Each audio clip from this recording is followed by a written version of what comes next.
여러분 안녕하십니까? 기업의 보안 경계를 강화하기 위한 클라우드 보안 솔루션의 모든 것 웨비나 진행을 맡은 이양선입니다. 전자신문 OZP가 마련한 이번 웨비나를 통해 개인 및 미디어 산업을 대상으로 진행되고 있는 사이버 공격 현황을 알아보고 기업에 위협이 되고 있는 다양한 인터넷상의 공격 사례와 이를 효과적으로 방어하기 위한 방법들을 자세히 알아봅니다. 오늘 이 자리에는 아카마이 테크놀로지스 한국법인 미디어 사업부의 이준호 이사님과 최승호 이사님 나와주셨습니다. 안녕하십니까? 안녕하세요. 네, 두 분 소개 부탁드립니다. 네, 안녕하세요. 아카마이 코리아의 미디어 세일즈를 담당하고 있는 이준호입니다. 저는 국내 게임 고객을 대상으로 영업을 담당하고 있습니다. 국내 탑 게임사들을 고객으로 하고 있으며 고객분들에게 필요한 솔루션들을 소개하고 고객분들의 비즈니스가 성장하는데 저희 아카마이가 도움을 드리고자 노력을 하고 있습니다. 네, 안녕하세요. 저는 아카마이 코리아의 미디어 사업부에서 근무하고 있는 최승호입니다. 현재 하이테크 및 미디어 인더스트리의 기술 영업을 담당하고 있으며 아카마이의 제품의 장점과 활용 방법을 소개드리고 아카마이의 기술을 통해 고객의 비즈니스가 성공할 수 있도록 도와드리는 역할을 담당하고 있습니다. 네, 아카마이 테크놀로지스는 글로벌 기업으로 잘 알려진 회사이긴 하지만 다소 생소한 시청자분들을 위해서 회사에 대해서 잠깐 말씀해 주실까요? 네, 대부분의 사람들께서 처음으로 아카마이라는 이름을 접하시게 되면 일본 회사를 떠올리게 되는데 아카마이란 단어는 미국의 이제 하와이 말로써 스마트, 인텔리전트, 쿨이라는 여러 가지 의미를 포함하고 있습니다. 저희 아카마이는 미국 본사는 1998년도에 설립이 됐고요. 글로벌 및 국내 주요 콘텐츠 사업자, 미디어 및 엔터프라이즈 고객들에게 다양한 CDN 서비스를 제공하고 있는 글로벌 넘버원 사업자입니다. 한국 지사는 2008년에 설립이 됐고요. 현재는 한국의 많은 기업들에게 CDN뿐만 아니라 보안 영역까지 다양한 서비스를 제공하고 있습니다. 아카마이의 모든 서비스는 아카마이 인텔리전트 플랫폼을 기반으로 여러분들이 익히 알고 계시는 캐싱을 포함해서 웹사이트의 가속, 미디어 전송 및 클라우드를 기반으로 하는 보안 등의 서비스들을 제공하고 있습니다. 아카마이 인텔리전트 플랫폼은 28만 대의 엣지 서버가 유기적으로 동작하고 있는 클라우드 플랫폼이며 전 세계 137개국, 1,700여 개의 네트워크에서 동작하고 있고 분산 배치되어 있는 구조를 가지고 있습니다. 네, 잘 들었습니다. 자, 그러면 오늘 웨비나는 어떻게 진행하실지 간략히 소개 부탁드립니다. 오늘 웨비나의 아젠다는 다음과 같습니다. 아카마이가 주기적으로 발행하고 있는 인터넷 현황 보고서에 기반해서 최근에 보안 공격 트렌드에 대해서 설명을 드리고 공격 사례들이 어떠했는지에 대해서 설명을 드릴 예정입니다.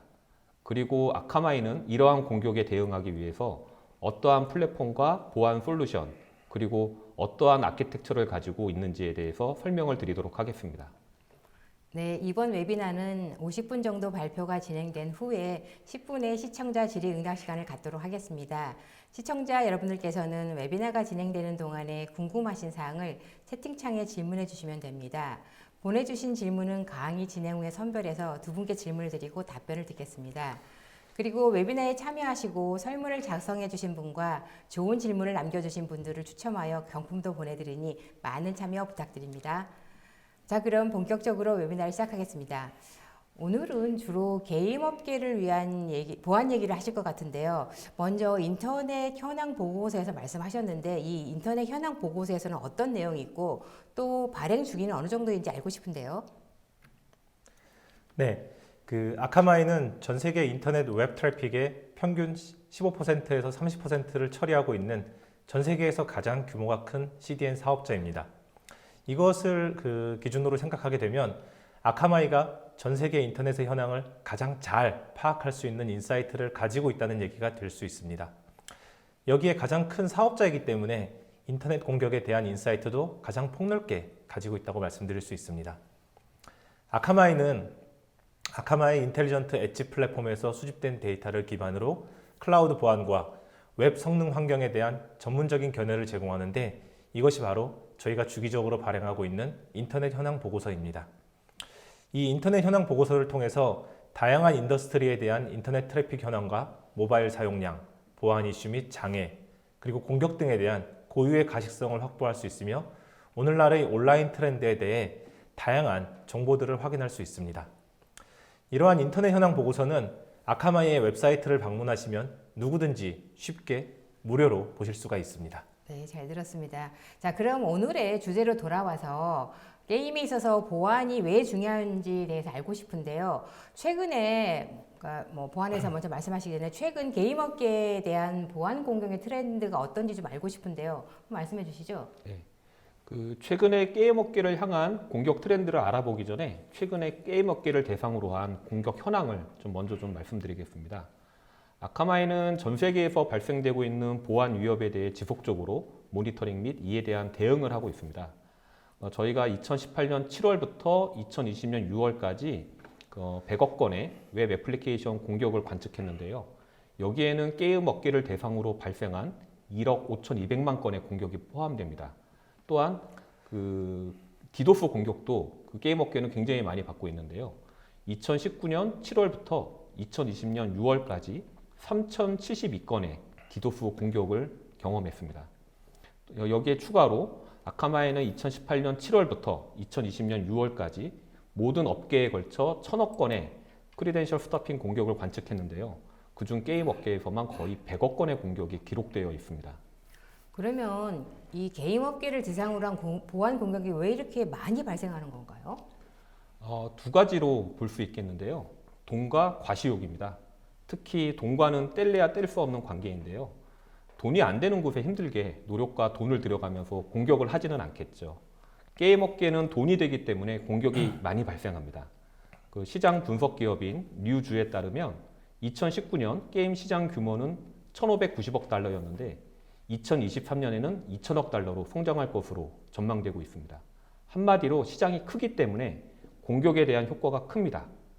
저희가 인터넷 트래픽 측정을 하면서 살펴보면 대형 스포츠나 미디어 이벤트 그리고 온라인 상거래와 더불어서 게임은 인터넷 트래픽에서 가장 많은 부분을 차지하고 있습니다.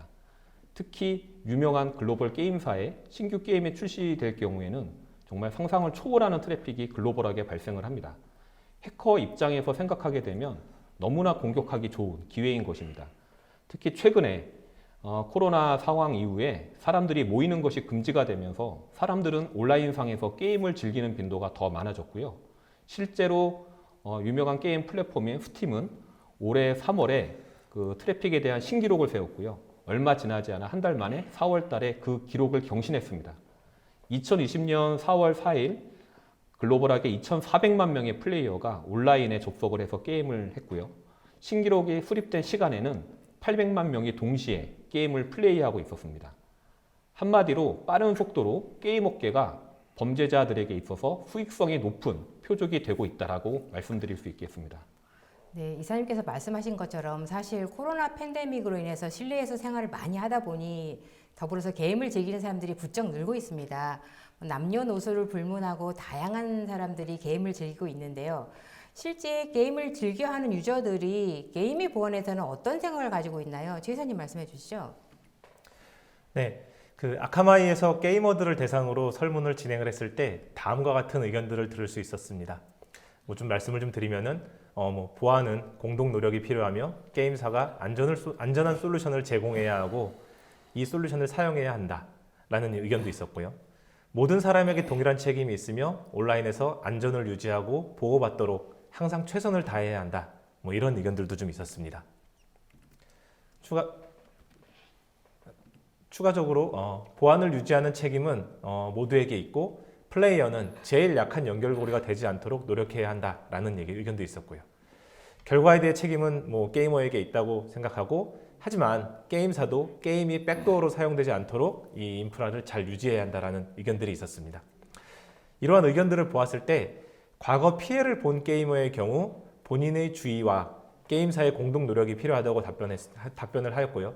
그렇지 않은 경우에는 개인의 보안이 좀 중요하다는 의견을 많이 주셨는데 공통적으로 봤을 때는 개인의 보안과 게임사의 노력을 통해서 보안 환경이 지켜져야 한다는 것에 의견을 같이 하는 것을 알 수 있었습니다. 네, 그러면 현재 게임 업계는 어떤 유형의 공격을 받고 있는지 알 수 있을까요? 현재 게임 업계는 다양한 형태의 공격을 받고 있는 것으로 파악되고 있습니다. 그 대표적으로 게임 서버에 대한 공격이 있습니다. 바로 웹 어플리케이션에 대한 공격, 디도스 공격이 대표적입니다. 그리고 게임을 하는 게임 자체에 대한 공격도 있는데요. 피싱과 인증 정보를 도용하기 위한 크리덴셜 스토핑 등의 공격이 있습니다. 네, 그럼 최승우 이사님, 그럼 이러한 공격들이 어떤 형태로 이루어지는지 알고 싶은데요.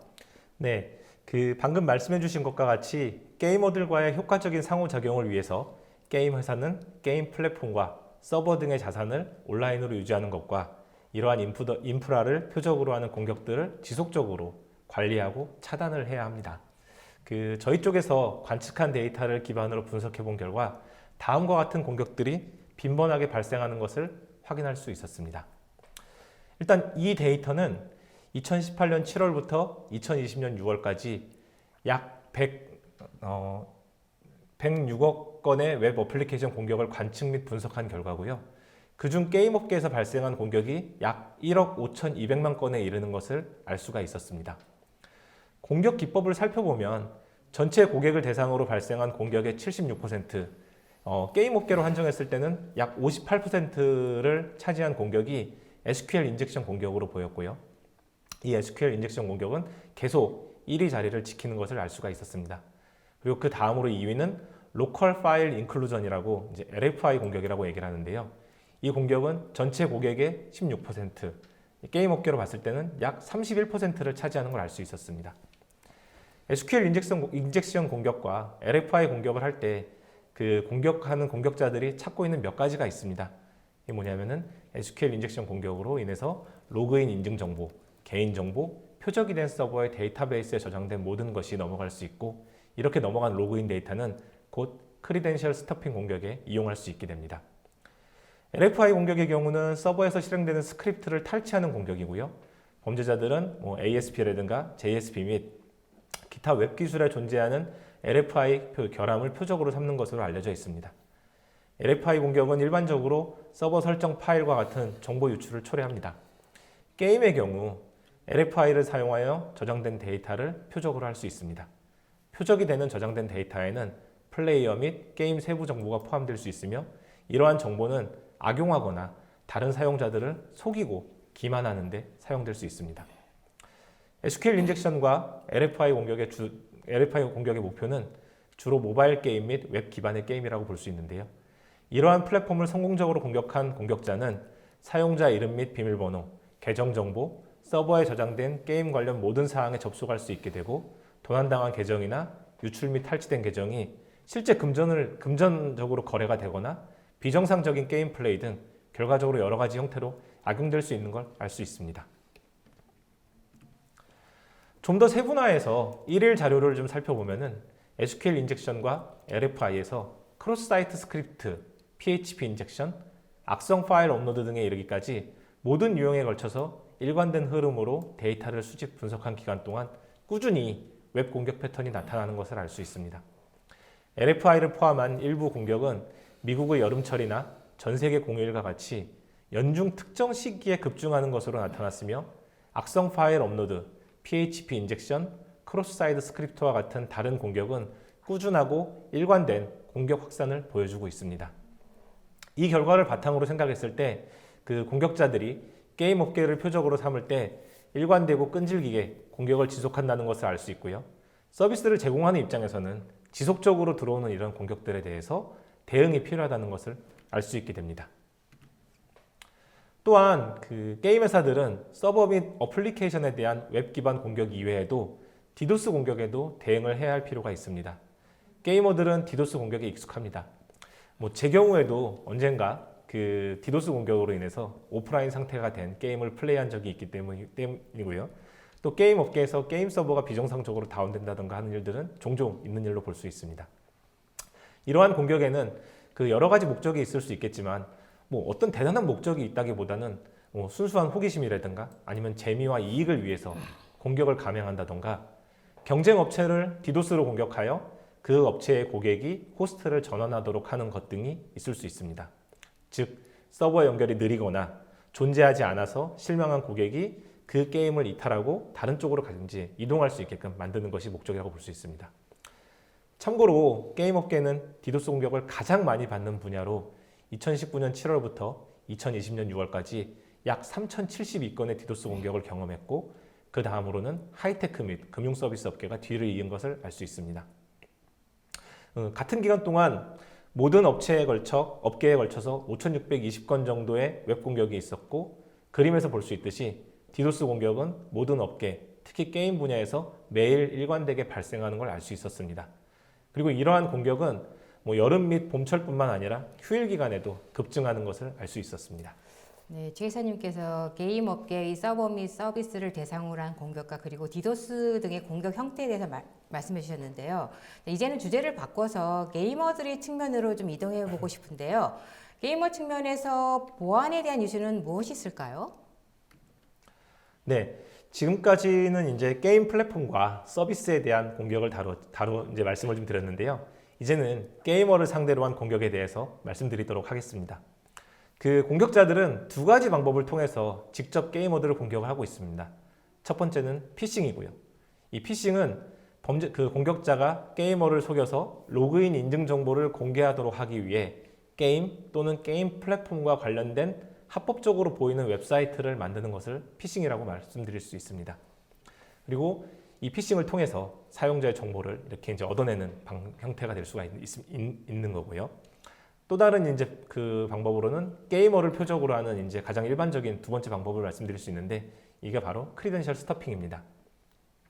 그 공격자가 사용자의 이름과 비밀번호 목록을 가져와서 목록의 각 항목을 사용하여 게임이나 게임 서비스에 이렇게 접속하려고 하는 경우를 의미한다고 말씀드릴 수 있습니다.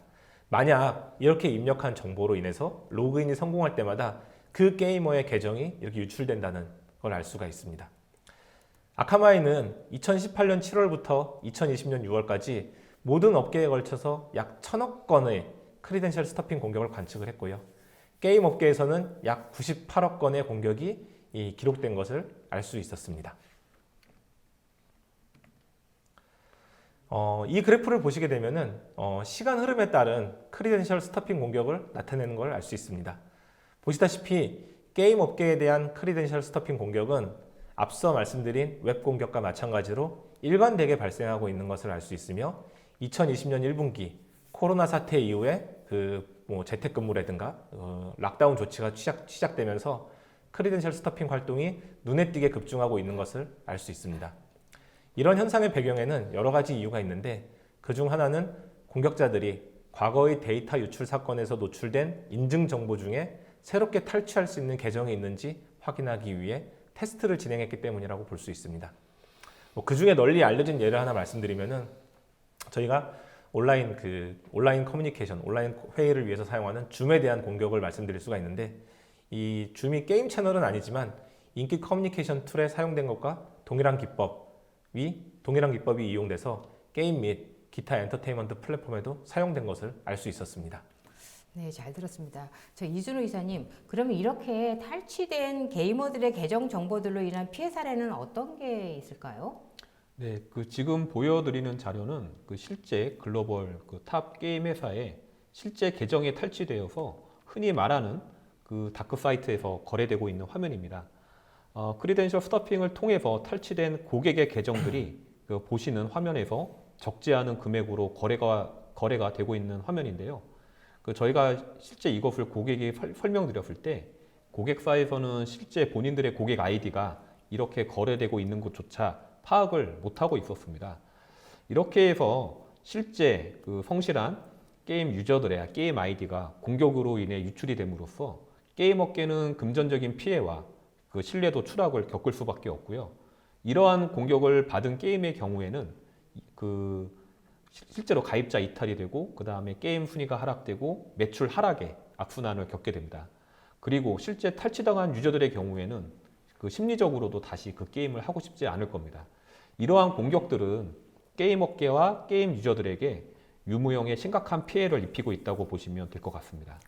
이사님 말씀 들으니 정말 이 게임하는 것도 쉽지 않다는 생각이 좀 들고 정말로 다양한 형태의 공격이 게임 업계를 대상으로 일어나고 있는 것 같습니다.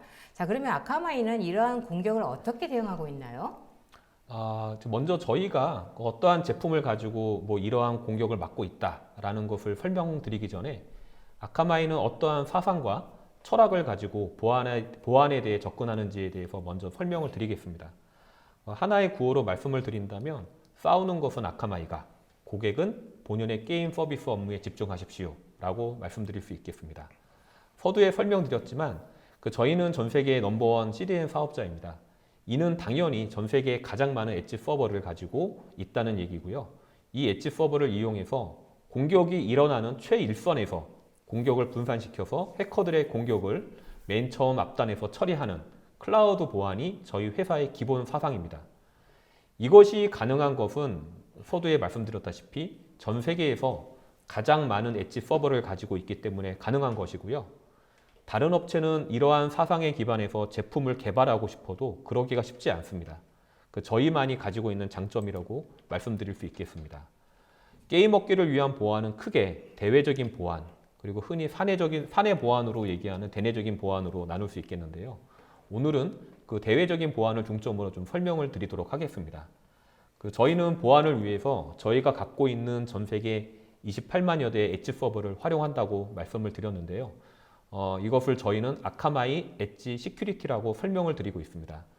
DNS 공격이라든지 디도스 공격, API 공격 등 데이터 센터 또는 퍼블릭 클라우드 어디에나 배포된 인터넷 기반의 앱, 그리고 API를 보호하고 봇 공격으로부터 고객 계정을 보호하고 온라인 사기와 관련된 재정적 손실을 줄이기 위한 솔루션을 제공하고 있습니다.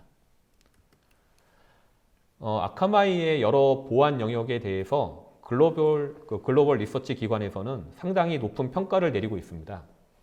개별적인 솔루션 모두 조사에 따르면 모두 최상의 리더 그룹으로 평가받고 있으며 보안 시장 전체를 놓고 평가를 하더라도 저희는 최상위 리더 그룹에 위치하고 있습니다.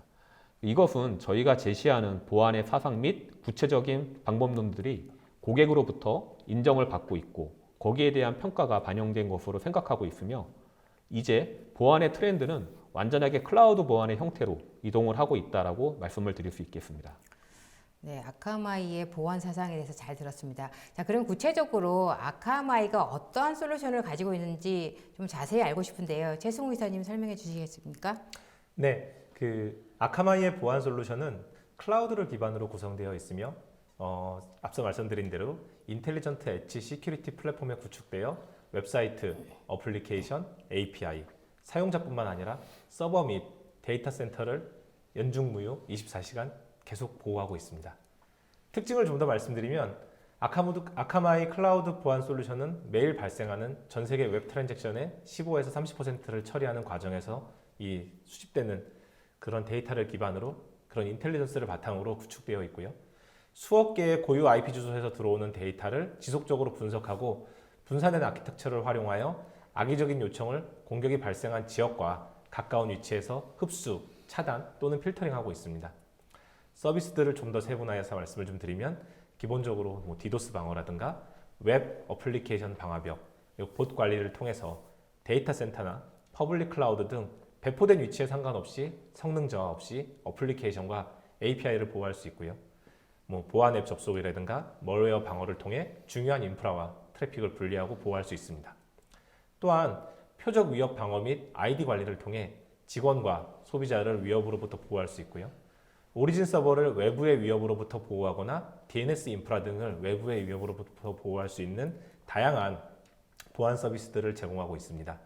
다만 오늘 세션에서 이 모든 것들을 설명드리는 것은 시간 관계상 좀 어려움이 좀 있기 때문에 오늘 세션에서는 데이터 센터 및 서버, 인프라, 그리고 어플리케이션을 보호할 수 있는 이런 솔루션들에 대해서 설명드릴 예정입니다. 네, 보안 솔루션에 대해서 잘 들었는데요. 네, 이사님께서 지금 말씀하시기를 클라우드 보안에 대해서 굉장히 강조를 하셨어요. 그렇다면 왜 클라우드 보안이 필요한 것일까요? 네, 클라우드 보안이 필요한 이유는 크게 두 가지로 볼 수 있습니다. 첫 번째는 공격의 규모, 두 번째는 공격의 다양성입니다. 우선 과거에 비해서 공격의 규모는 우리가 예상 가능한 범위를 이미 벗어나고 있습니다. 최근 몇 년 사이에 발생한 대규모 공격은 앞으로도 더욱 지속될 것이고 규모가 더 커질 수도 있을 것으로 저희는 보고 있습니다. 수백 기가 bps 규모의 공격이 이제 더 이상 놀랍지 않고요. 심할 경우 테라 bps 단위의 공격도 발생을 하고 있습니다. 일례로 얼마 전에 해외에서 발생한 디도스 공격을 보면 이 디도스 공격은 1.3TBPS라고 하는 아주 큰 대규모 용량을 기반으로 사이트를 공격하였고요. 이러한 규모의 공격은 기존의 데이터 센터 기반의 보안 방식으로는 더 이상 방어가 불가능한 수준이라고 말씀드릴 수 있습니다. 결국 그 대규모 공격을 분산 플랫폼으로 방어 흡수함으로써 오리진 데이터 센터 쪽으로 가는 트래픽 및 로드를 최소화하고요. 서비스를 보호하기 위해서는 클라우드 기반 보안의 도입이 필요하다고 말씀드릴 수 있겠습니다. 두 번째로 공격의 다양성을 들 수 있는데요. 이 방어의 경계가 좀 애매해지고 그 방어의 경계가 와해되면서 공격을 할 수 있는 공격면이 증가하고 있습니다. 경계가 무너지는 이유는 여러 가지를 들 수가 있는데요. 그 중에서도 모바일 우선 전략이라든가 API 중심의 백엔드 등 디지털 비즈니스의 필요성이 높아지고 있는 것들을 볼 수가 있고, 또한 이제 클라우드로 이전하는 기업이 증가하고 있음으로써 이러한 트렌드로 인해서 새로운 어플리케이션과 인프라 취약점이 발생하게 되었으며, 머레어 전송이라든가 피싱 공격 시도, 네트워크 측면 이동 등의 위협이 끊임없이 발생하고 있고 점점 더 정교해지고 있습니다. 결국 이제 집요한 공격자, 대규모 공격, 정교한 봇, 갈수록 진화하는 이런 멀웨어, 그다음에 점점 약해지는 기업 경계로 인해서 위협이 증가하는 오늘날의 비즈니스 환경을 고려한다라고 했을 때 기존의 보안 접근 방식으로는 충분하게 보호할 수 없다라고 볼 수 있고, 이러한 것들 역시 클라우드 기반의 보안이 필요한 이유라고 말씀드릴 수 있겠습니다. 이 클라우드 기반의 웹사이트 공격 방어를 좀 더 쉽게 설명을 좀 드리면요. 왼쪽의 그림은 우리가 익히 알고 있는 데이터 센터 기반의 방어 환경이고, 오른쪽의 그림은 제가 말씀드린 클라우드 기반의 방어 환경입니다. 그림에서 볼 수 있듯이 데이터 센터 기반의 방어 환경의 경우는 일반 사용자의 트래픽과 악성 사용자, 또한 해커 및 봇들이 발생시키는 트래픽들이 섞여서 데이터 센터까지 함께 전달되는 것을 알 수 있습니다. 물론 일반적인 트래픽만 전달된다고 하면 특별히 문제들을 일으키지는 않겠지만, 만약 데이터 센터가 감당하기 어려운 대규모의 공격성 트래픽이 발생하게 된다면 실제 보안 시스템의 용량, 즉 캐퍼시티 이슈 등으로 인해서 서비스의 장애를 유발할 수 있으며, 이러한 장애로 인해서 일반 사용자들이 피해를 보게 되는 경우가 발생할 수 있습니다. 이러한 피해는 결국에는 그 서비스의 신뢰도라든가 품질에 나쁜 영향을 미칠 수 있게 된다고 볼 수 있습니다. 근데 반대로 오른쪽의 그림은 데이터 센터까지 트래픽이 도달하기 전에 클라우드 경계에서 일반 사용자들의 트래픽과 악의적인 목적의 사용자의 트래픽을 필터링을 하고 분리를 하게 되고요. 악의적인 목적의 트래픽은 클라우드 경계선에서 선 차단을 하고 일반 사용자의 트래픽만 실제 서비스를 제공하는 데이터 센터로 전달함으로써 보다 효과적인 방어 체계를 구축할 수 있으며, 데이터 센터는 본연의 임무에 충실히 사용자들에게 서비스를 제공할 수 있게 된다고 볼 수 있습니다. 네, 최 이사님의 설명을 통해서 클라우드 보안의 중요성을 다시 한번 느낄 수 있었습니다.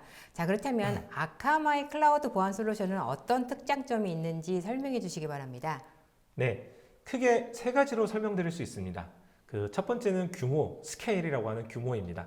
앞장에서 언급한 것과 같이 아카마이의 클라우드 보안 서비스는 전 세계 2,400개 이상의 데이터 센터에 분산 배치되어 있는 약 2,028만 대 이상의 엣지 서버를 통해서 제공되고 있습니다. 이를 통해서 공격 또는 위협이 발생하는 모든 곳에서 공격 및 위협을 차단할 수 있고요. 어떠한 대규모의 공격이 발생하더라도 공격이 발생한 곳에서 이를 효과적으로 방어할 수 있게 됩니다. 두 번째는 공격에 대한 가시성입니다. 아카마이는 하루에 약 1780억 건의 웹 방화벽 룰 트리거를 기반으로 공격에 대한 탁월한 가시성을 확보할 수 있게 되어 있고요. 최신 위협에 대응하는 매우 정확한 맞춤형 웹 방화벽 보안을 제공하고 있습니다. 이는 곧 유연한 방어 기능으로 전체 어플리케이션을 보호하고 API 및 클라우드 마이그레이션을 포함한 변화하는 비즈니스 요구사항에 대응하여 관리 오버헤드를 크게 줄일 수 있다는 것을 의미할 수 있습니다. 마지막으로 효율성을 말씀드릴 수가 있습니다. 새롭게 생성되거나 업데이트되는 웹방화벽 룰들 같은 경우는 머신러닝 알고리즘이 이상 징후를 지속적으로 식별하는 한편 오탐과 미탐을 최소화하고 지속적으로 진화하는 어플리케이션의 환경에 대해서 최신 위협을 차단하기 위해서 실제 발생하고 있는 실시간 트래픽에 대해서 새로운 툴과 업데이트된 내용들을 테스트하게 되고, 이를 통해서 보다 높은 정확도를 제공하고 있습니다. 네, 설명 잘 들었습니다. 자, 그러면 앞서 설명해 주신 각각의 사례들에 대해서 아카마의 반복론에 대해서 알고 싶은데요. 우선 서버 보안에 대해서 어떤 공격 가능성이 있고 또 어떻게 방어할 수 있는지 설명해 주시기 바랍니다. 일반적인 웹 응용 프로그램 아키텍처에서 위험 요소와 위협은 여러 출처에서 나올 수 있습니다. 첫째, 데이터 도용 또는 손상을 목표로 하는 웹 어플리케이션을 통한 공격이 있을 수 있고요. 두 번째로 데이터 도용 또는 손상을 목표로 하는 API를 통한 공격이 있을 수 있습니다. 세 번째로는 이 공격 오리진 데이터 센터가 CDN이나 아니면 클라우드 환경 기반으로 구성이 되어 있을 때 이 공격자 입장에서 CDN 또는 클라우드 환경이 구성하고 있는 방어 계층을 우회하기 위하여 오리진을 직접 공격하는 경우가 있습니다. 마지막으로 웹 응용 프로그램의 중단 시간을 통해서 서비스 중단을 목표로 하는 디도스 공격을 들 수가 있습니다. 아카마이의 웹 방화벽 서비스는 이러한 형태의 보안 위협들을 효과적으로 방어할 수 있는 수단을 제공하고 있습니다. 좀 더 설명을 좀 드리면요.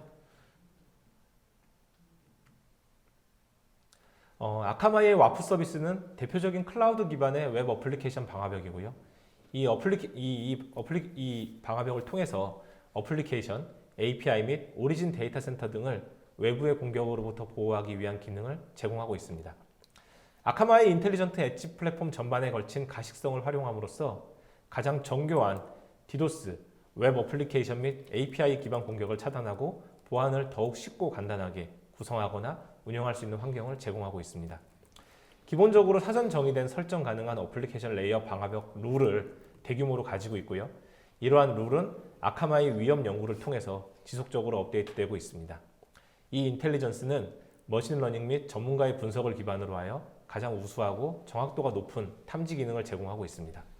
또한 맞춤형 툴과 자동화된 보안 프로필은 모든 웹 및 API를 포괄하는 유연성과 확장성을 제공하게 되고 이를 통해서 운영 효율성 역시 함께 개선할 수 있게 되어 있습니다.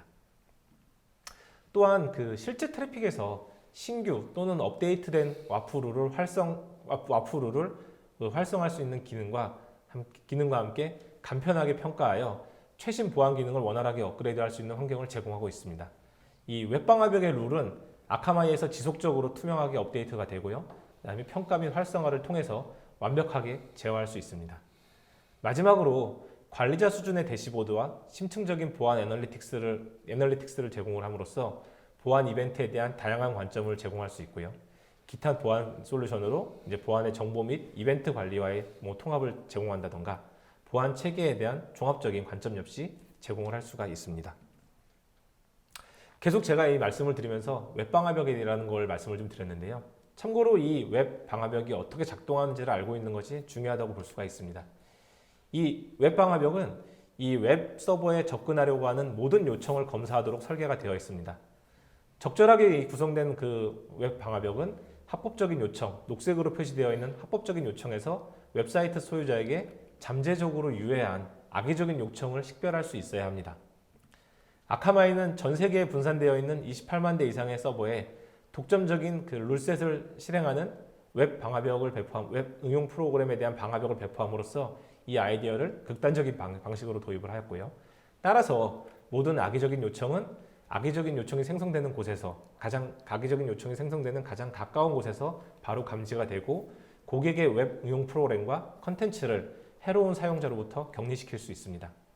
아카마이는 가장 크고 유비쿼터스의 와프가 될 뿐만 아니라 곳곳에서 발생하는 여러 이벤트에 대한 고유한 가시성을 활용하여 악성 활동을 탐지하는 매우 정확한 도구로 점점 더 진화를 하고 있습니다.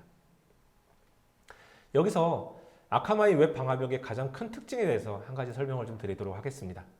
일반적으로 모든 웹 방화벽에는 패턴을 기반으로 하는 규칙이 있습니다. 각 규칙과 각 패턴이 생성되는 방식은 오탐이나 위탐의 가능성에 직접적인 영향을 미친다고 볼 수가 있는데요. 즉 규칙의 정의는 와프의 정확성과 신뢰성에 영향을 미친다고 볼 수 있습니다. 이 개념을 좀 더 자세히 설명드리기 위해서 다음에 어떤 유추를 좀 사용해 보도록 하겠습니다. 이 케이스에서는 감시 카메라의 영상을 기반으로 실제 물리적인 위협을 감지하도록 설계된 자동화 시스템을 가정해 보도록 하겠습니다. 시스템은 다음의 요소 또는 힌트를 개별적으로 평가를 할 수가 있게 되어 있습니다. 그래서 예를 들어서 한 명의 개인이 무기를 들고 은행에 이제 입장한다고 하나의 가정을 할 수가 있고요. 개인이 은행 직원에게 뭔가 위협을 하면서 큰 소리를 치는 경우를 또 볼 수가 있습니다. 그리고 그로 인해서 그 개인이 은행 직원으로부터 이제 많은 돈을 이렇게 뭐 훔친다고 볼 수가 있고요. 그 훔친 돈을 가지고 이제 도망을 간다고 볼 수가 있습니다. 그리고 밖으로 나와서 엔진이 켜진 상태에서 대기하고 있던 차 안으로 뛰어들어온다고 이제 볼 수가 이제 이렇게 가정을 할 수가 있는 건데요. 이 시스템의 한 가지 접근 방법은 이 각각의 힌트, 뭐 무기를 가지고 있다, 큰 소리를 낸다, 돈을 받아간다, 뛰어간다, 자동차에 들어간다 했을 때 각각의 규칙이 발생할 때마다 알림을 이렇게 실행하는 것이죠.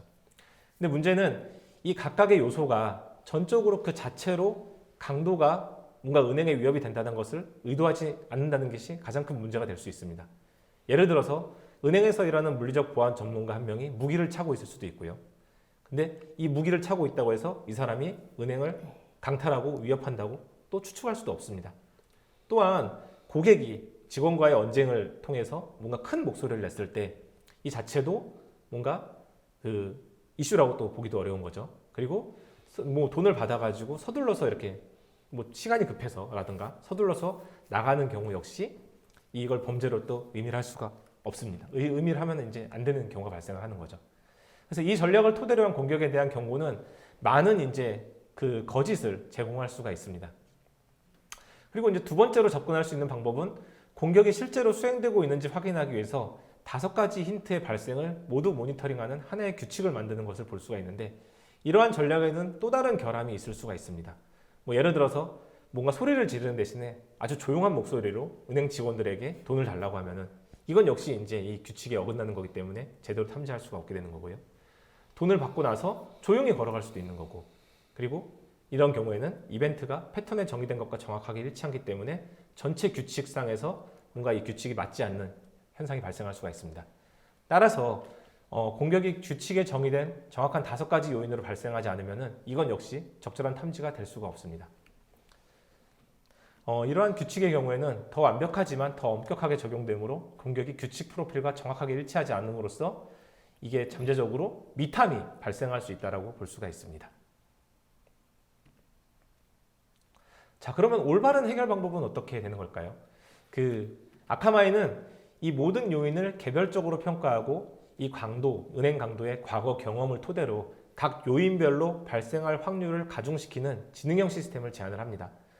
마지막으로 이러한 요소들의 서로 다른 조합은 효과적으로 공격이 일어날 가능성을 정확하게 나타납니다.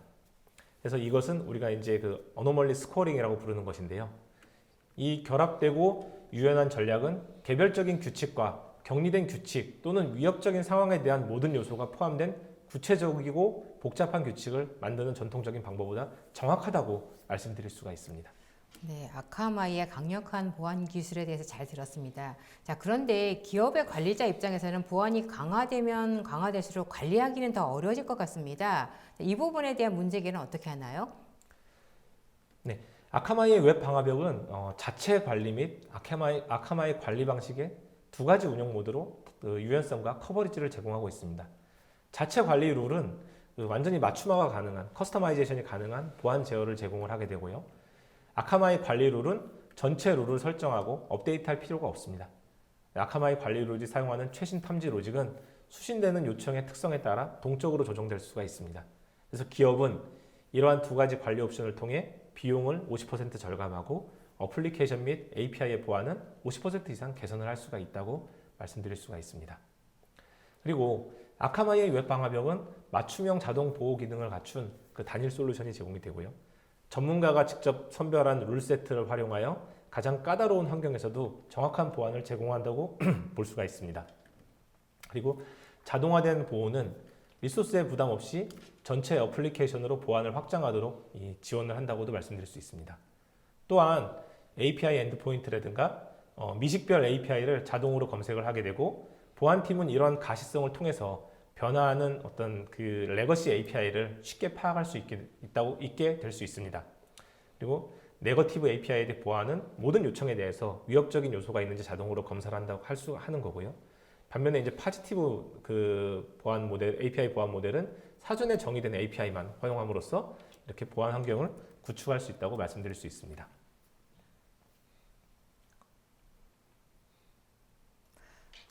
자동화된 API 검사에 대해서 좀 추가로 설명을 좀 더 드리면요. 아카마이 플랫폼을 통과하는 API 트래픽을 모두 자동으로 이렇게 검사를 해서 API 엔드포인트라든가 그다음에 API 정의를 포함한 미식별 API의 목록들을 제공할 수 있게 되고요. 보안팀은 이러한 가시성을 통해서 변화하는 정의를 지속적으로 파악하고 보안 API를 쉽게 등록을 할 수 있습니다. 전장에서 말씀드린 것처럼 포지티브 및 네거티브 보안 모델 역시 아카마이 웹 방화벽으로 API를 이제 악성 툴로부터 보호할 수 있게 되고요. 네거티브 보안 모델 같은 경우는 어플리케이션 공격에 사용된 XML 및 JSON 트래픽을 자동으로 분석한다던가 검사를 하게 될 수 있고요. 포지티브 모델 같은 경우는 사전에 정의된 API 트래픽만 허용함으로써 이 API 보안에 대한 어떤 그런 구분을 만들 수가 있습니다. 또한 실시간으로 알림을 보낸다거나 보고서를 만든다거나 분석을 API 수준에서 활성화할 수 있게 있습니다. 정리하면 선별된 와프 규칙들은 대부분의 고객에게 가장 낮은 오버헤드로 최상의 보안 환경을 제공할 수가 있게 되고요. 아카마이의 위험 연구 업데이트를 통해서 가장 우수하고 정확도가 높은 탐지 기능을 제공하고 이를 통해서 유연성과 확장성 그리고 운영 효율을 개선시킬 수 있는 부분을 말씀드릴 수 있습니다. 마지막으로 제공되는 웹 보안 리포팅 툴은 보안 기능의 효과를 지속적으로 모니터링하고 평가할 수 있는 그러한 그 툴들을 제공을 할 수 있습니다. 그래서 실시간 모니터를 통해 생성해서 일일 활동을 모니터링한다거나 보안 정책별로 공격을 조사하고 공격받은 API를 확인한다던가 도스 트래픽에 대한 보고서를 확인을 할 수가 있고요. 이를 통해서 운영 중인 서비스에 대한 보다 높은 인사이트를 가질 수 있게 된다고 볼 수 있습니다.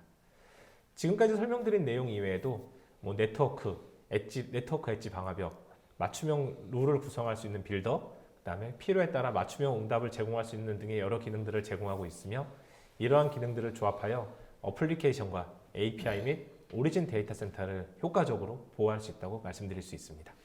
네, 상세한 설명 잘 들었습니다. 자, 이제는 게이머들의 입장에서 경험할 수 있는 보안 이슈와 이에 대한 해결 방안을 알고 싶은데요. 설명해 주시죠.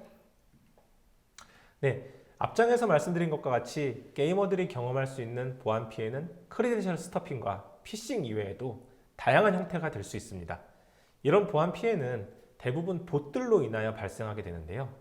우리 인간들이 이제 편하기 위해서 만든 봇들이 오히려 이런 여러 피해를 유발할 수 있는 것을 알 수 있습니다. 그 아이디와 패스워드를 무작위로 조합하는 크리덴셜 스터핑, 사이트에 과한 요청을 하여 서버를 다운시키는 디도스, 스팸 메일을 보내 그 안에 있는 멀웨어를 설치하도록 클릭을 유도하는 스패밍이나 멀웨어 유포, 그리고 게임 조작을 자동으로 할 수 있게 하는 매크로 등등 봇으로 인한 이런 공격 유형은 엄청나게 많이 있다고 말씀드릴 수 있습니다. 심지어 이런 봇들도 단일 서버 한 대에서 발생하는 게 아니라 클라우드 형태를 띠고 있으며 이런 봇넷을 조절할 수 있는 툴들도 굉장히 쉽게 구성이 되어 있습니다. 예를 들어 크리덴셜 스터핑에 사용되는 공격 툴은 대표적으로 스니피라든가 센트리, NBA 등이 있을 수 있는데요. 방금 전에 말씀드린 것처럼 굉장히 그러니까 저렴한 비용으로 사용한다던가 무료로 사용할 수 있는 그런 툴들이고요. 간단하지만 아주 파워풀한 그런 기능들을 제공을 하고 있습니다. 좀 더 살펴보면은 수백 개의 아이디 패스워드 조합을 실시간으로 봇을 늘려가며 시도를 한다던가, 그다음에 실제 유튜브의 실제 데모 영상에서도 아이들도 한번 보면 쉽게 따라할 수 있다고 말할 정도로 간단하게 저럴 수 있는 툴이 이렇게 나와 있다라고 볼 수 있습니다. 그리고 이러한 툴 사용은 결국에는 인프라의 부하를 초래하고 이로 인한 사이트의 불안정 및 속도 저하의 원인이 될 수도 있습니다. 그리고 사용자들 유저 익스피리언스 역시 이러한 영향들로 인해서 좋지 않게 나타날 수 있습니다. 다시 게임 인더스트리 쪽으로 눈을 좀 돌려보면요. 게임 업계 역시 예외는 아니라고 말씀드릴 수 있습니다. 지금도 서치 엔진에 가면 게임별, 소위 고렙 어카운트를 살 수가 있죠. 게이머들은 아마 공감할 수가 있을 건데요. 게임할 시간이 많이 없는 직장인들은 특정 게임을 시작하려면 만렙 계정을 구입을 하고 시작을 합니다. 이러한 가정을 가지고 서치를 해보니 가격이 정말 천차만별로 나오는 걸 알 수가 있습니다. 또한 그 게임 쪽에서 많이 이슈가 되는 부분인데 이 봇은 자동 사냥에도 사용되는 경우들을 많이 볼 수 있습니다. 그래서 게임을 많이 접하지 않은 분들은 약간 이해를 하기 좀 어려우실 수도 있겠으나 보통 하나의 캐릭터의 레벨을 올리고 강력한 장비를 착용함으로써 게임상에서는 어떤 우위에 설 수가 있게 되는데 이렇게 가기 위해서는 굉장히 많은 시간을 들여야 레벨도 올릴 수 있고 그다음에 이제 이런 업적도 얻을 수가 있게 되는데 이러한 것들을 위해서 자동 매크로를 많이 사용을 합니다. 바로 이제 이 자동 매크로 같은 것들에 봇이 이제 활용이 되는 것으로 볼 수 있습니다. 그래서 봇들로 구성되어 있는 이런 봇넷에 일정한 패턴의 움직임과 공격 버튼을 활성화시키고 사용자가 밤에 잠을 자고 있을 때도 밤새도록 이 매크로가 뭐 괴물을 이제 잡는다거나 해서 아침에 괴물이 떨궈 놓은 이런 수많은 아이템들을 이제 확인할 수 있게 되는 이런 것들을 볼 수가 있게 되는 거죠. 이런 봇의 사용은 뭐 긍정적인 부분도 있을 수 있겠지만 일반 게임 유저의 입장에서는 굉장히 좀 무력함을 느끼게 할 수도 있고요. 곧이어서 게임의 로열티 역시 떨어뜨리는 요소로 작용할 수 있다고 볼 수 있습니다. 아카마이의 봇 매니저는 이 모든 봇이 각각 다른 목적을 위해 만들어졌다는 전제를 바탕으로 구성이 되어 있습니다. 기업이 온라인 비즈니스 역할을 수행하는 과정에서 정상적인 역할을 수행하는 봇도 있지만 기업과 기업의 고객 사이에서 악성 활동에 가담해 기업의 경쟁 우위를 약화시키는 봇도 다수 존재하고 있습니다.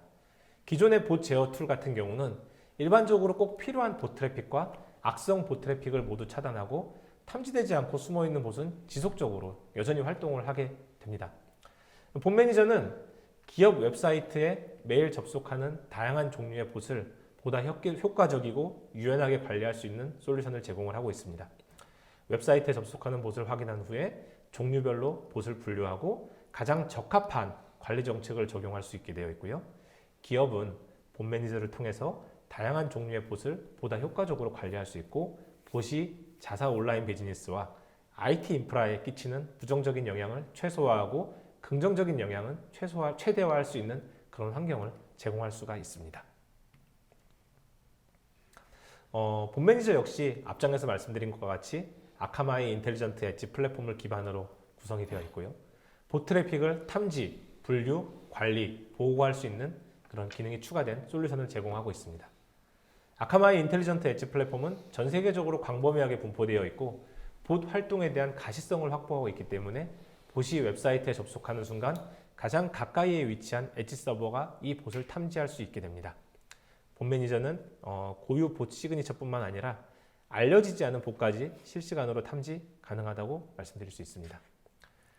기업은 탐지된 봇을 개별적으로 관리할 수도 있고 봇 카테고리를 생성할 수도 있으며 봇 혹은 카테고리에 따라 어떤 관리 정책을 적용할지 설정할 수가 있습니다.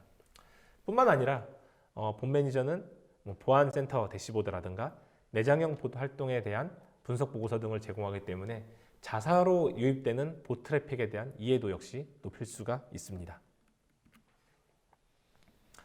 또한 추가적으로 사용자의 디바이스 그리고 브라우저, 실제 사용 패턴 등에 기반한 봇 탐지 방법을 제공함으로써 실제 사용자와 봇을 좀 더 명확히 구분할 수 있는 방법을 제공하고 있습니다.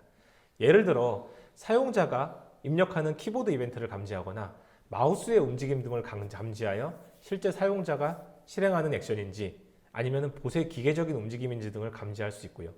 모바일 사용자의 경우는 모바일 디바이스에 포함된 가속도계라든가 자이로 센서 등의 값을 감지하여 실제 사람이 뭔가 모바일 디바이스를 조작하고 있는지 아니면 매크로 등을 이용해서 조작하고 있는지에 대해서도 확인을 할 수가 있습니다. 사용자 상호작용을 이해하려면 한 번 이상의 키 입력에 대한 증거가 필요합니다. 봇 매니저는 수백 개의 동작, 브라우저, 디바이스 신호를 분석하고 시간에 따라 정상적인 사용자의 행동과 비교를 하게 되고요. 사용자의 행위 기반으로 수집된 정보는 실시간 분석이 이루어지고 이를 통해서 높은 정확도로 사람인지 봇인지를 판단할 수 있게 됩니다. 정리하면 아카마이의 클라우드 보안 인텔리전스 빅데이터 분석 엔진을 사용해서 고객 사이트에 일반적으로 접속하는 약 1,400여 개의 알려진 봇에 대한 디렉토리를 지속적으로 업데이트하게 되고요. 봇 매니저는 아카마이 고객 사이트에서 발생한 봇의 과거 웹 스크레이핑 활동을 기반으로 어떤 조치를 취할지 자동으로 판단을 할 수가 있습니다. 사용자 행동 분석이라든가 브라우저 핑거프린팅, 자동 브라우저 탐지, 비정상 HTTP 탐지, 높은 요청 등 다양한 기법을 사용해서 알려지지 않은 봇에서 발생한 트래픽을 탐지하고 행동 패턴에서부터 평판 점수까지 플랫폼 전반에 봇을 탐지하기 위해 사용하는 여러 특성과 행동에 대한 정보를 자동으로 업데이트하고 있습니다. 본 매니저는 봇 트렌드에 대한 이해를 높일 수 있는 통계와 개별 봇에 대한 세부 분석 자료 역시 제공을 하고 있고요.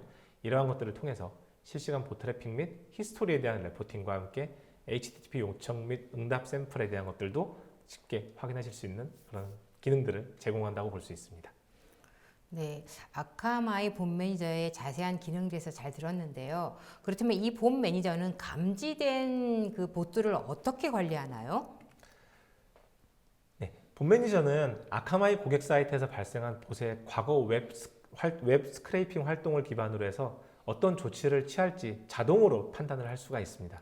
또한 아까 말씀드린 아카마이 엣지 서버에서 탐지 및 분류된 봇들에 대한 개별적인 정책을 실행을 할 수도 있습니다. 여기에는 단순한 모니터링을 포함해서 봇의 서비스 요청을 거부한다던가 아니면은 정상적인 사용자들과 다른 응답을 제공한다던가 정상적이지 않은 응답을 제공하는 등의 정책을 선별하여 실행을 할 수가 있습니다.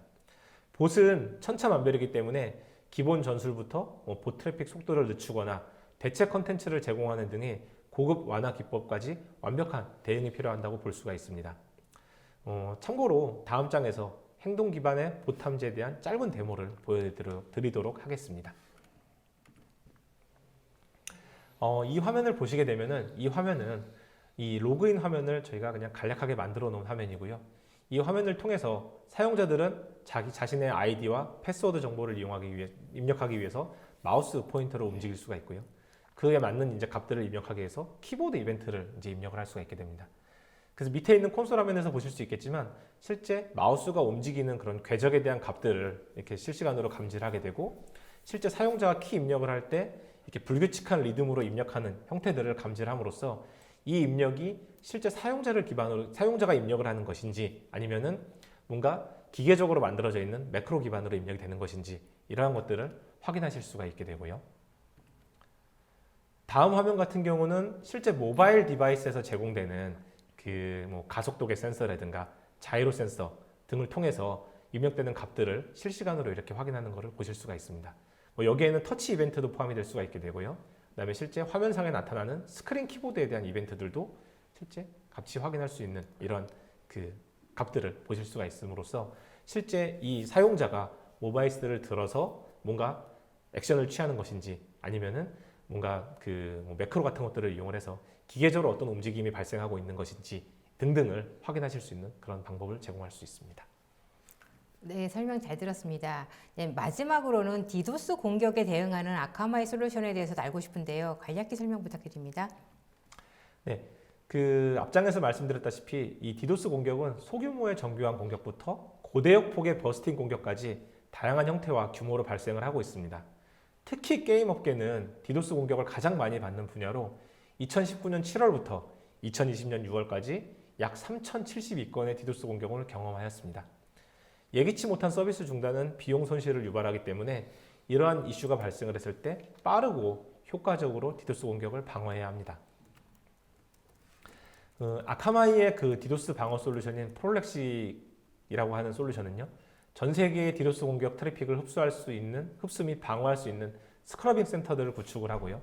이 스크러빙 센터를 통해서 트래픽을 이 스크러빙 센터로 우회시킴으로써 공격 트래픽을 무력화하고 정상 트래픽만을 오리진 데이터 센터로 전달하는 서비스를 제공하고 있습니다.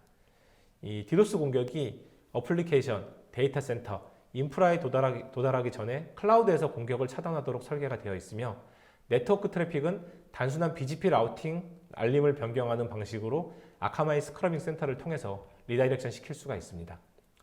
또한 이 서비스는 상시 가동하는 방식과 온디맨드라고 하는 두 가지 배포 옵션을 제공하고 있고요. 상시 가동은 악성 트래픽을 항상 방어하고 이제 거기에 따른 대응을 그러니까 계속 제공한다고 볼 수가 있고요. 온디맨드는 공격이 발생을 했을 때 이 트래픽을 아카마이 스크러빙 센터로 리다이렉션 하도록 구성하는 것들을 지원할 수 있습니다. 스크러빙 서비스, 프롤렉식 서비스는 사용자 및 공격자와 더 가까운 곳에서 성능 저하를 최소화하고 네트워크 탄력성을 증진시키는 20개의 글로벌 스크러빙 센터와 디도스 방어 플랫폼을 기반으로 구성이 되어 있습니다. 트래픽은 사용 가능한 가장 가까운 스크러빙 센터를 통해서 라우팅이 되고요. 선제적 방어 컨트롤은 공격을 즉시 차단하도록 설계가 되어 있습니다. 추가적으로 아카마이 SOC 전문가들은 남아있는 디도스 트래픽을 분석을 하고 모든 공격 기법에 가장 적합한 대응책을 신속하고 효율적으로 제공할 수가 있습니다. 이러한 것들을 과정을 마친 이후에 정상 트래픽이 어플리케이션 및 오리진 데이터 센터로 전달이 되고요. 다시 엔드 유저에게 전달해야 되는 아웃바운드 트래픽은 그 스크러빙 센터를 경유하지 않고 사용자에게 직접 반환되는 구조를 가지고 있습니다.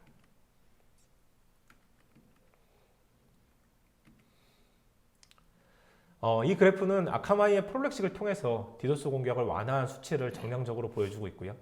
이 중에 66%의 공격이 프로액티브 미티게이션을 통해서 0초 이내에 미티게이션 된 것을 알 수 있습니다. 이처럼 대규모의 디도스 공격에 대해서도 효과적인 해결 방안을 제공할 수 있으며 이를 통해서 서비스의 성능과 가용성을 지속적으로 유지할 수 있는 것을 알 수 있습니다. 정리하면 아카마이의 클라우드 보안 솔루션을 통해서 어플리케이션, API, 봇, 그리고 디도스에 대한 데이터 센터의 보호까지 현재 게임 및 미디어 업계에서 직면하고 있는 보안 이슈들을 효과적으로 대응할 수 있다고 감히 말씀을 드릴 수 있겠습니다. 네, 의사님 설명 잘 들었습니다. 수고 많으셨습니다. 네. 네, 아카마이가 다양한 영역에서 강력한 보안 솔루션을 적용하고 있고 또 모두 클라우드 보안 형태로 제공하고 있다는 것을 알게 됐습니다. 네, 이제는 시청자 질의응답 시간입니다. 두 이사님께서 강의하시는 동안 시청자분들이 많은 질문을 주셨는데요. 오늘은 시간 관계상 두 가지 질문을 드리도록 하겠습니다. 한 가지 질문은요. 이거는 아마 이준호 이사님께서 답을 해주실 것 같은데요. 보안 담당자와 IT 관리자들이 가장 많이 고민하고 있는 부분은 아마 비용 문제일 것 같습니다. 당장 공격을 받고 있지 않은데 과연 보안에 대해 투자를 해야 하는지, 그리고 글로벌 서비스를 하는 게임 업체일 경우에는 전 세계에서 들어오는 공격도 고민해야 하는데 너무 비용 부담이 클 것 같은데 아카마이는 이에 대한 대안이 있을까요? 라고 하셨습니다. 네, 흔히들 그 보안에 관련된 투자를 그 보험처럼 생각을 많이 합니다. 그 당장 일어나지 않은 미래에 벌어질 것으로 생각되는 사안에 대해서 그 투자를 해야 되는데 되게 이 적정한 금액은 얼마일까? 이런 고민은 제가 만나본 고객 모두 하고 있습니다. 그러나 이제 보안과 관련된 공격은 이 시간에도 지금 일어나고 있습니다. 다만 그것을 감지하고 찾아내지 못했을 뿐입니다. 고객이 설정해 놓은 값보다 낮은 비율로 서서히 공격을 하면서 차근차근 고객의 정보를 빼돌리는 형태는 이미 일반화되어 있습니다. 특히 그 질문 주신 바와 같이 글로벌 서비스를 하는 게임사의 경우에는 도대체 어느 정도의 규모의 공격까지 우리가 막아낼 수 있을까 하는 고민을 할 수밖에 없습니다. 그래서 저희가 클라우드 보안을 강조하는 것이고요. 아카마이가 앞단에서 엣지 서버를 이용해서 공격이 시작되는 지점에서 공격을 차단하기 때문에 고객은 자사의 오리진 시스템에 대한 보안에 집중하면 됩니다. 더군다나 아카마이는 공격 트래픽에 대해서는 과금을 하지 않기 때문에 생각보다 굉장히 저렴한 금액으로 최대의 효과를 느끼실 수 있습니다. 네, 다음 질문입니다. 아카마이의 클라우드 보안 서비스를 사용하게 되면 기존의 데이터 센터에서 유지하던 보안 장비들을 대체할 수 있는 건가요? 라고 하셨는데요. 최 이사님 말씀해 주시죠. 네, 이 부분은 뭐 반은 맞고 또 반은 틀리다라고 볼 수가 있습니다. 예. 그래서 아카마이 클라우드 보안 솔루션을 도입하는 경우 그 기존 보안 장비들을 대체할 수도 있지만 대부분의 경우에는 두 가지의 보안 솔루션들을 조합해서 보다 나은 시너지를 낼 수 있도록 구성을 하게 됩니다. 일단 공격에 대한 첫 번째 방어선으로 클라우드 보안 서비스를 배치할 수 있고요. 이 클라우드 보안 서비스에는 실제 제가 그 과정에서 이 세션에서 말씀드린 대로 아카마이가 보유하고 있는 다양한 룰셋들을 조합을 해서 그 공격을 방어할 수 있는 형태의 방어선을 구축을 할 수가 있게 되는 거고요. 그 이후에 이제 세부적인 보안 시스템을 데이터 센터에 또 구축을 해서 그 오리진 데이터 센터 쪽으로 전달되는 그 어떤 트래픽을 좀 더 세밀하게 감시할 수 있는 이런 환경을 이런 보안 정책을 관리할 수가 있습니다. 추가로 아카마이 그 클라우드 보안 솔루션을 앞단에 배치한다고 했을 때 기존의 데이터 센터에서 사용하던 보안 정책이라든가 이런 보안 룰들을 아카마이 쪽으로 마이그레이션 하실 수가 있게 되고요. 이 마이그레이션 된 그런 보안 정책들을 좀 더 사용자화해서 이 클라우드 환경에서 1차적으로 공격을 막고 그 다음에 2차적으로 데이터 센터에서 보안 그 공격을 막음으로써 보다 세밀한 형태의 보안 환경을 제공한다고 볼 수 있습니다. 네, 감사합니다. 방송 후에는 설문에 참여해주신 분과 좋은 질문을 남겨주신 분들을 추첨하여 경품을 보내드리겠습니다. 끝으로 두 분 오늘 웨비나 진행 소감 부탁드립니다. 네, 먼저 그 긴 시간 시청해 주셔서 감사드리고요. 매번 고객사를 찾아뵙거나 요즘은 이제 화상회를 통해서 고객에게 설명을 많이 드리고 있는데 처음으로 이렇게 웨비나에 참여해서 그 많은 분들에게 설명을 드릴 수 있어서 개인적으로 굉장히 뜻깊은 시간이었습니다. 네, 저도 지난번에 한번 이 올슈TV에 참여하여 다른 주제로 설명을 드린 적이 있었는데요. 두 번째 참여하는 것이지만 이렇게 많은 분들에게 쉽고 간략하게 설명드리는 것이 녹록지 않다는 걸 다시 한번 좀 느낄 수 있었습니다. 그럼에도 댓글로 많은 질문 남겨주시고 많은 관심을 가져주셔서 감사드리고요. 오늘 설명드린 내용에서 궁금하신 사항이 있으시면 저희 아카마이로 언제든지 연락 주시기 바랍니다. 네, 이상으로 기업의 보안 경계를 강화하기 위한 클라우드 보안 솔루션의 모든 것 웨비나를 마치겠습니다. 오늘 웨비나 영상과 발표 자료는 일주일 후에 올쇼TV에 업로드 되오니 참고하시기 바랍니다. 올쇼TV는 또 다른 웨비나 방송으로 시청자 여러분을 찾아뵙겠습니다. 시청해주신 여러분 고맙습니다.